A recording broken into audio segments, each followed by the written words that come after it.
Hello and welcome to last moment tuitions. तो चलिए अपना नेक्स्ट टॉपिक देखें। हमारे नेक्स्ट टॉपिक में हम लोग रेफर करेंगे जनरल स्टेट ऑफ स्ट्रेस। ये जनरल स्टेट ऑफ स्ट्रेस क्या है? हम लोग इसको ये फॉल करता है आपके टॉपिक प्रिंसिपल स्ट्रेसेस में। Principal stress and principal strain जो analysis of stress and strain का एक पार्ट है, हम लोग उसके अंदर बेसिक कॉन्सेप्ट्स हैं जो आपको पहले समझने होते हैं उस टॉपिक में घुसने के लिए, राइट। इससे डायरेक्ट आपसे क्वेश्चंस भी पूछे जाते हैं और इसी कॉन्सेप्ट के ऊपर मोहर सर्कल भी बेस्ड है, राइट। तो अब आप देखिए कि जनरल स्टेट ऑफ स्ट्रेस क्या है। जनरल स्टेट ऑफ स्ट्रेस ये है कि अगर मैं कहूँ, जैसे आपने ये एक बार देखा है, हमने ऐसे एग्जांपल्स काफ़ी सारे देखे हैं। एक बार देखा जिसके ऊपर ऐसे टेंसाइल स्ट्रेस लग रहा है, और एक ऐसा बार देखते हैं जिसके ऊपर इस तरीके से पैरेलली इस तरीके से ऐसे फोर्स लगा रहे हैं अगर हम, और पी ऐसे फोर्स लगा रहे हैं, तो इसको काउंटरैक्ट करने के लिए पी फोर्स ऐसे लगेगा, राइट। तो इस फोर्स को क्या कहते हैं हम? Shear force. When two anti parallel forces, two equal anti parallel forces are there, तो उसको हम लोग क्या बोलते हैं? शेयर फोर्स बोलते हैं। क्या इसको क्या बोलते हैं? These are tensile stresses. ये फोर्स क्या देगा इस प्लेन के ऊपर? इस प्लेन के ऊपर क्या देगा? टेंसाइल स्ट्रेस देगा। और ये फोर्स जिस प्लेन के ऊपर लग रहा है वहां पे ये क्या देगा? शेयर स्ट्रेस देगा, राइट। तो क्या मैं यहां पे ये कह सकता हूं कि इस पर्टिकुलर मेंबर में या फिर इस पर्टिकुलर ऑब्जेक्ट के अंदर जो ये फोर्सेस लग रही हैं, या फिर इस पर्टिकुलर ऑब्जेक्ट के अंदर जिस पे ये फोर्सेस लग रही हैं, क्या इसमें सिर्फ टेंसाइल स्ट्रेस डेवलप होगा या फिर इसमें सिर्फ शेयर स्ट्रेस डेवलप होगा? क्या मैं ये कह सकता हूँ? नहीं, ये नहीं होगा। इसके लिए आपको एक चीज़ और समझा देते हैं। क्या है कि अगर मैं यहाँ पे एक अगर सेक्शन काटूँ जो कि एकदम इससे परपेंडिकुलर है, राइट। अगर मैंने यहाँ एक सेक्शन काटा जो कि इधर परपेंडिकुलर है एकदम, किसके? Line of action of force के।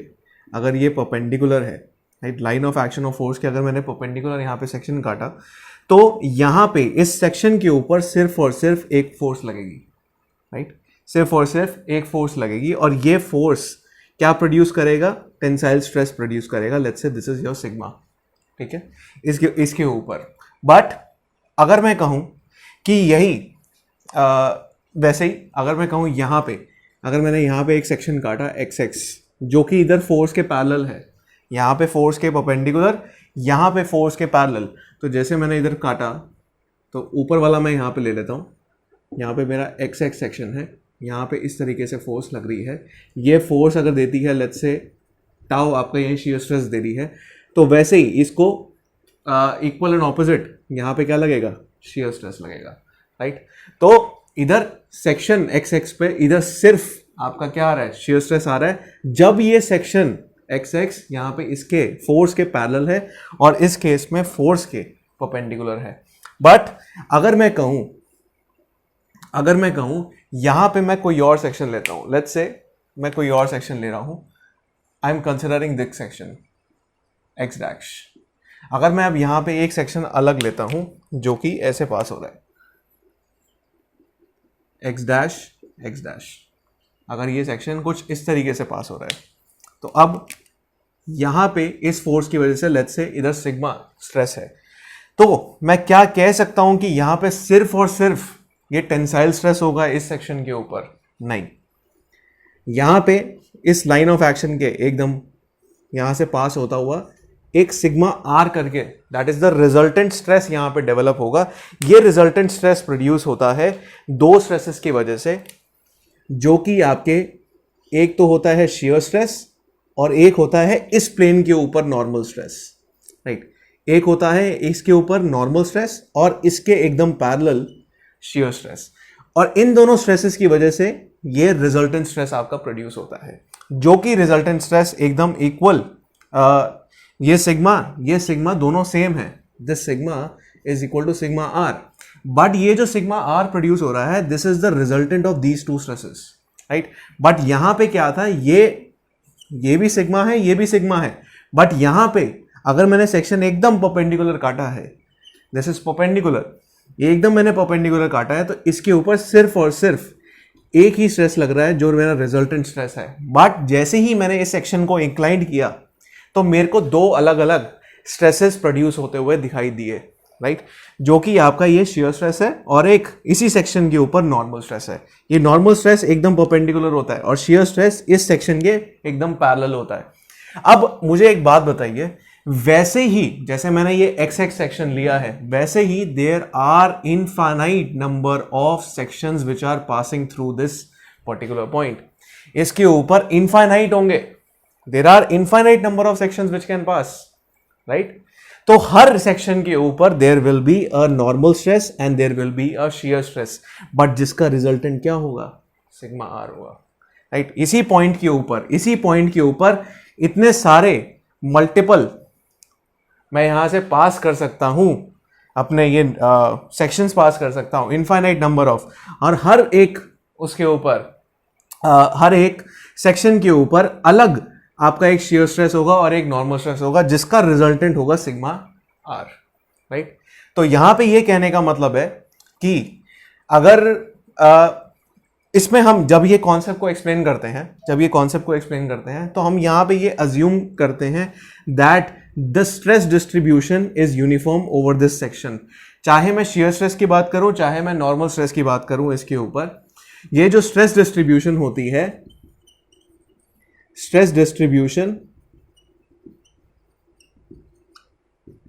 इज यूनिफॉर्म माने कि पूरे एरिया के ऊपर, देखो इसका एरिया है, सामने से अगर मैंने यहां पे सेक्शन काटा था तो इसका एक एरिया है, इसको अगर मैं सामने से देखूं इसका एक एरिया है। Same is with this case, यहां पे भी अगर मैं मल्टीपल काटूं, राइट, यहां पे भी मैं मल्टीपल काटूं, हर एक एरिया के ऊपर हमने शियर स्ट्रेस को यूनिफॉर्म लिया है, माने स्ट्रेस डिस्ट्रीब्यूशन चाहे है वो यूनिफॉर्म ली है हमने, ठीक है। तो ये आपका इस कॉन्सेप्ट के लिए एक अजम्पशन होती है। बट अब आप मेरे को एक बात बताइए, रियलिटी के अंदर if I consider a very large amount of large, जैसे कोई मैं मेंबर लूं, right, it is subjected to certain kind of loading, right. क्या मैं ये कह सकता हूं कि अगर मैं यहां पे सेक्शन काटूं, अगर काटूं तो मेरे को स्ट्रेस डिस्ट्रीब्यूशन यूनिफॉर्म मिलती है? नहीं मिलती है। स्ट्रेस डिस्ट्रीब्यूशन इतने बड़े उसके ऊपर यूनिफॉर्म नहीं मिलेगी। तो हम क्या करते हैं इसके लिए, इस बड़े से हम मेंबर में या फिर कोई भी मशीन के कंपोनेंट में या कोई भी चीज हो गया, हम इस बड़े से मेंबर के अंदर एक छोटा सा एलिमेंट कंसिडर करते हैं। जनरली जो ये हम एलिमेंट कंसिडर करते हैं, या तो वो क्यूब होता है या फिर वो क्यूबॉइड होता है, ठीक है, या तो वो क्यूब होता है या तो फिर वो क्यूबॉइड करता है। जब हम 3D स्ट्रक्चर्स की बात करते हैं तब हम क्यूबॉइड एलिमेंट कंसिडर करते हैं। जब हम 2D स्ट्रेस एनालिसिस करते हैं तब हम क्यूब कंसिडर करते हैं। तो क्यूबॉइड हमारे सिलेबस में नहीं है, राइट। 3D स्ट्रेस एलिमेंट हमारे सिलेबस में नहीं है, हमारे सिलेबस में सिर्फ क्यूब स्ट्रेस एलिमेंट है। जो अजम्पशन यहां पे थी that stress distribution is uniform, यहां पे छोटा सा एक एलिमेंट, स्मॉल एलिमेंट हम इसलिए ले रहे हैं ताकि हमारी अजम्पशन जो कि है कि stress distribution should be uniform, वो लागू हो जाए इसके ऊपर, राइट। हम इसमें क्या करते हैं, छोटे छोटे स्ट्रेस एलिमेंट्स पे हम कंसिडर करेंगे कि वहां पे स्ट्रेस का किस तरीके से नेचर है, राइट। अब आप देखिए, अगर मैंने ये क्यूब लिया है, यहाँ पे एक मैंने क्यूब लिया, now this cube is somewhat subjected to certain kind of normal stresses and certain kind of shear stresses, right? Certain kind of shear stresses. Now this is tau xy, this is tau yx, this is tau xy, this is tau yx. Now अब ये होता है आपका 2D stress का arrangement. ये क्या है, general state of stress, हम लोग इसको रेफर करते हैं। This is your state of stress. ये स्टेट ऑफ स्ट्रेस को रिप्रेजेंट करने का तरीका है इन 2 डायमेंशंस, राइट।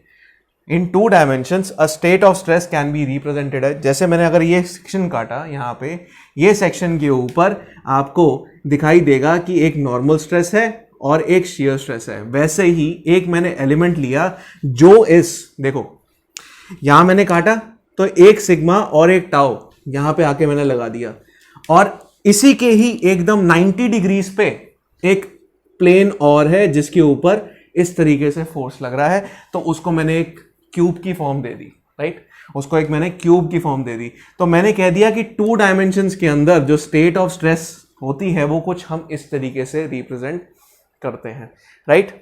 अब now for much better clarity की मुझे स्टेट ऑफ स्ट्रेस समझना है कि वो मैंने इस तरीके से कैसे रिप्रेजेंट कर दिया, and why do I need to take care of such small element, मुझे थोड़े थोड़े स्मॉल एलिमेंट्स कंसिडर क्यों करने होते हैं, वो इसके लिए मैं एग्जांपल दे देता हूँ। नाउ अगर मैंने यहाँ पे एक सेक्शन एक्स एक्स काटा है इस बीम के ऊपर, right, it is subjected to certain kind of loading.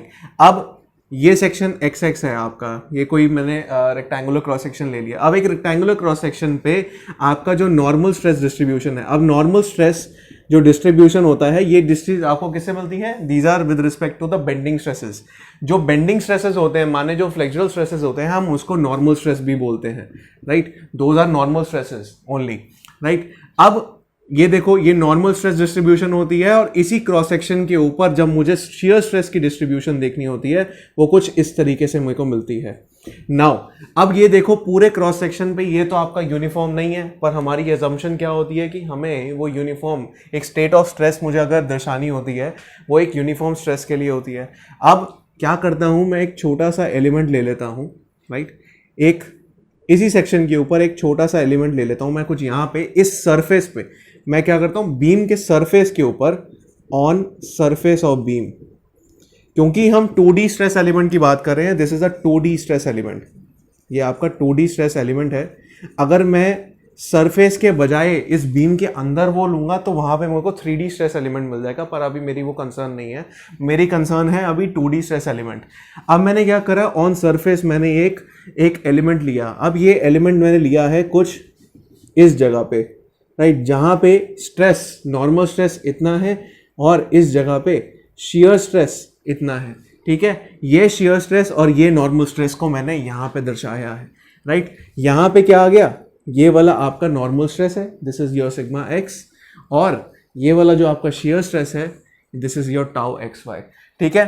अब ये देखिए टाउ एक्स वाई क्या है, अब एक एक करके इसको ब्रेक करते हैं। पहले तो नॉर्मल स्ट्रेस आ गया, ठीक है, नॉर्मल स्ट्रेस क्या आ गया, मतलब यहाँ पे देखिए मैंने इसको बेंड कर रहा हूँ, मैंने एक एक एलिमेंट कंसिडर किया है जो कि न्यूट्रल एक्सिस से नीचे है। न्यूट्रल एक्सिस से नीचे ये क्या है, टेंसाइल स्ट्रेस है, राइट, टेंसाइल स्ट्रेस इस तरीके से डेवलप हो रहा है, राइट। टेंसाइल स्ट्रेस मैंने इस तरीके से एलिमेंट पे लिया है जिसकी वैल्यू मैंने ली है यहाँ पे, this is your normal stress, ठीक है, ये नॉर्मल स्ट्रेस मैंने यहाँ पे लिया।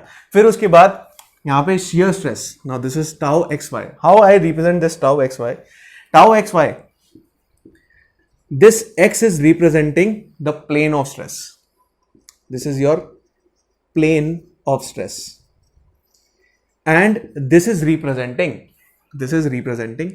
the direction of stress, this is representing the direction of stress, right, this is representing the direction of that this stress is acting like this on in y direction, right। तो अगर मैं कहूं कि ये आपका एक्स वाई प्लेन है, this is your x and this is your y plane, ठीक है। अब इस शियर स्ट्रेस की डायरेक्शन देखो, ये वाई डायरेक्शन में है और इसका जो प्लेन होगा ना वो एक्स के ऊपर है, ये एक्स की तरफ है, राइट। अगर देखें आपका जो अगर मैं आपको बोलूं this is your x and this is your y and you have to plot what, you have to plot your somewhat a line which is x equal to 4. How would you draw this line? This is your line, x equal to 4, right? x equal to 4, right? यहाँ पे क्या है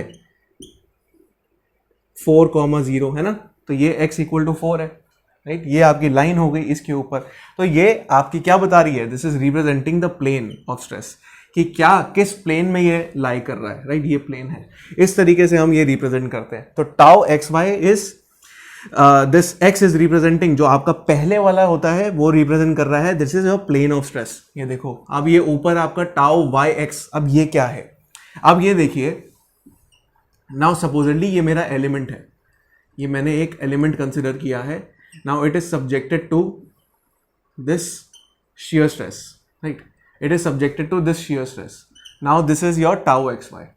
अब हमें पता चल गया कि यहाँ पे टाउ एक्स वाई लग रहा है ये वाला, ठीक है, मैं अभी इसी की बात कर रहा हूँ। अब इसको अगर मुझे स्टैटिक पोजीशन में रखना है, right, equations of static equilibrium हमारे लागू होंगे इधर फिर से। इसको एक फ्री बॉडी डायग्राम की तरह भी समझो। क्या है कि अगर ये आपका टाउ एक्स वाई है, अब इसको इक्वल एंड ऑपोजिट डायरेक्शन ऐसे लगानी पड़ेगी। This is also tau x y, ठीक है, this is also tau x y. Now there is one other term known as complementary shear stress. Complementary shear stress. Now what is this? What is this? What is this? अब ये देखिए, ये दोनों जो stresses लग रहे हैं हमने ये लगा दिया। अभी क्या है कि ये स्टैटिक पोजीशन में है? नो, ये स्टैटिक पोजीशन में नहीं है। ये देखिए यहाँ पे एक मोमेंट एग्जिस्ट हो गया, ये घूमने लग जाएगा। तो इसको नलिफाई करने के लिए I have to apply this stress. यहाँ पे एक मेरे को स्ट्रेस लगाना पड़ेगा और वैसे ही इसको इक्वल करने के लिए यहाँ पे मुझे एक स्ट्रेस लगाना पड़ेगा। तो ये वैल्यू हो जाती है टाउ वाई एक्स, ठीक है। Now this tau y x is your complementary shear stress, right? So to nullify the moment produced due to this tau xy, I have to apply this complementary shear stress to keep it in static position. Now tau xy, how would you represent this tau xy? Tau yx, sorry. How would you represent this? What is this y? Y is the plane of stress. Y is the plane of stress. And what is this x? X is the direction of stress. Direction of stress. So I hope it is clear to you what I am representing right here. So tau xy and tau yx, why are there like this? Now अब एक चीज और ये क्या है आपका, ये state of stress है, ये हमने देखा, ये स्टेट ऑफ स्ट्रेस है आपका। अब स्ट्रेस जो होती है, stress is a tensor quantity, right, stress is a tensor quantity. अब टेंसर क्वांटिटी का मतलब क्या होता है कि ऐसी कोई क्वांटिटी या ऐसा कोई फंक्शन जिसका डायरेक्शन है, मैग्नीट्यूड है, ये दोनों तो है ही है, बट जो डायरेक्शन है वो कांस्टेंट नहीं है। अब आप देखिए जो आपका ये सिग्मा एक्स है, अब आपका सिग्मा एक्स इस डायरेक्शन में लग रहा है, बट यही सिग्मा एक्स इस प्लेन के ऊपर इस डायरेक्शन में लग रहा है, राइट। जैसे ही यहाँ पे प्लेन चेंज हुआ, जैसे ही यहाँ पे दूसरा एक मैंने यहाँ पे प्लेन लिया, इस प्लेन के ऊपर सिग्मा एक्स इस तरीके से लग रहा है। सेम स्ट्रेस एक ही एलिमेंट के ऊपर दूसरी डायरेक्शन में ऐसे लग रहा है। तो यहाँ पे मैं कह रहा हूँ कि मैग्नीट्यूड सेम हो सकता है, डायरेक्शन अलग अलग होगी, right. A quantity which has magnitude as well as direction, but that direction is not constant. Vector आपका क्या होता है? Vector is one direction only, magnitude plus one direction only, वो होता है आपका वेक्टर। वेक्टर भी एक तरीके का टेंसर ही होता है, वो भी आपका एक तरीके का टेंसर ही होता है। स्केलर भी आपका एक तरीके का टेंसर ही होता है। हमें उसकी डेप्थ में जाने की ज़रूरत नहीं है, बट अभी आपको ये वाइवा के पॉइंट ऑफ व्यू से मैं आपको बता रहा हूँ कि आपसे ये पूछ सकता है कि that what kind of quantity is a stress. Stress is a tensor quantity. अगर मैं स्ट्रेस को रिप्रेजेंट करूँ, लेट्स से ये मेरा स्ट्रेस को मैं एक 2D स्ट्रेस एलिमेंट को, this is your 2D element, ये आप 2D एलिमेंट को आप मैट्रिक्स फॉर्म में कैसे रिप्रेजेंट करेंगे, वो कुछ इस तरीके से आप कर सकते हैं, राइट। आप कुछ इस तरीके से कर सकते हैं, tau x y is equal to tau x y और ये टाउ वाई एक्स। अब ये जो आपने स्ट्रेस एलिमेंट देखा है, ये स्ट्रेस एलिमेंट क्या है? This is a cube stress element, right. ये क्यूब स्ट्रेस एलिमेंट है। अगर मैं आपको एक बात बोलूँ कि अभी जो हमने देखा, राइट, ये टाउ एक्स वाई लग रहा था और इसको इक्वेट करने के लिए मैंने एक और लगाया टाउ एक्स वाई यहाँ पे, और कॉम्प्लीमेंट्री स्ट्रेस लगाया यहाँ पे टाउ वाई एक्स, और ये कुछ इस तरीके से टाउ वाई एक्स, राइट। इस तरीके से देखा था। इस कंडीशन में आपको देखने को मिलेगा that this complementary shear stress will be equal to the shear stress which you have applied, right. Complementary shear stress हमेशा इक्वल होगा जो shear stress आपने अप्लाई किया है उससे। वो कैसे? देखो, ये एक मोमेंट दे रहा है, इन दोनों के बीच का डिस्टेंस क्या है? सेम है, d है, और इन दोनों के बीच का डिस्टेंस भी सेम d है। अब ये देखो, ये मोमेंट दे रहा है और ये इस तरीके से मोमेंट दे रहा है, तो d से d कैंसिल आउट हो जाएगा और जो आपकी स्ट्रेस निकल के आएगा वो इक्वल निकल के आएगा, राइट। तो आपका जो कॉम्प्लीमेंट्री स्ट्रेस होता है वो हमेशा इक्वल होता है, राइट। तो इसका मतलब अगर मैं इस मैट्रिक्स का ट्रांसपोज करूँ, इस मैट्रिक्स का अगर मैं ट्रांसपोज करूँ, माने डायगोनल एलिमेंट्स यहाँ इंटरचेंज कर दूँ, तो ये क्वांटिटी क्या रहेगी? सेम रहेगी, क्योंकि tau x y is equal to tau y x. तो इसका मतलब ये एक ऐसी ऐसी क्वांटिटी है जिसको अगर मैं मैट्रिक्स फॉर्म में रिप्रेजेंट कर रहा हूँ तो आपको क्या मिल रहा है, एक सिमेट्रिक मैट्रिक्स मिल रहा है. This is a symmetric matrix, this is a square symmetric matrix. ठीक है, this is a square symmetric matrix. Right, so that's all from this video. Right, thank you very much.